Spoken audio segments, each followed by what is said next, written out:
Hello, स्वागत आहे माझ्या आजच्या मिनी व्लॉगमध्ये.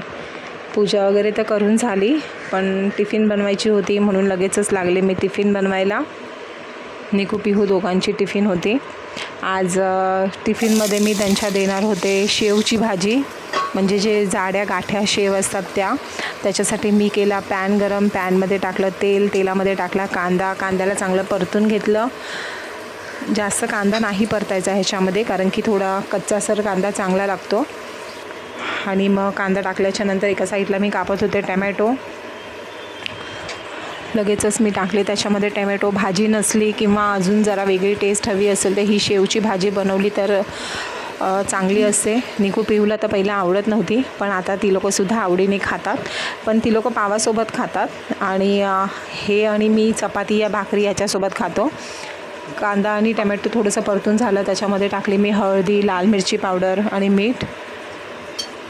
त्यालाही थोडंसं असं परतून घेतलं. म्हणजे आई खूप सुंदर अशी ही भाजी बनवायची. मला इतकी तिच्या हाताची चव नाही आहे, पण ऑलमोस्ट जेवण मी तिच्याकडूनच शिकले.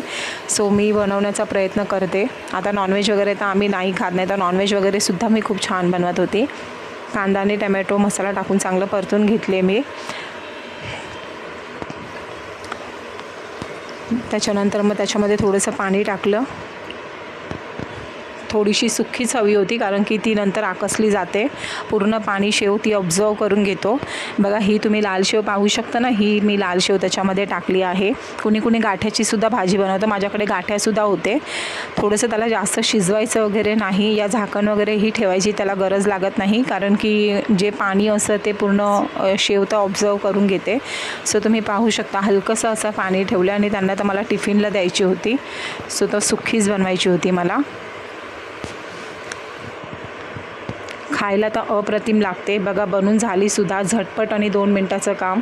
त्याच्यानंतर त्याच्यामध्ये मी थोडीशी शेव टाकली, म्हणजे जी गाठ्या असते आपली मिसळमध्ये वगैरे आपण यूज करतो ती टाकली.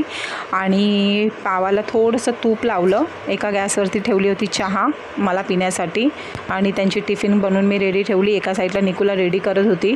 पिहू तर निघून गेली होती स्कूलला जायला. निकूला मी रेडी करत होती, कारण की त्याला स्कूलला मला सोडायचं असतं. मी जाते त्याला सोडायला. पिहूची तर व्हॅन येते, पिहू व्हॅननी जाते. आज होती निकूची एक्झाम, म्हणून त्यांनी महाराजांच्या पाया पडून घेतल्यानंतर त्यांनी माझ्या पाया पडल्या. नंतर मला हग वगैरे केलं. नंतर मग तो पण निघाला आणि मी ही निघाली त्याला स्कूलला सोडायला. भेटूया आपण नेक्स्ट व्लॉगमध्ये. श्री स्वामी.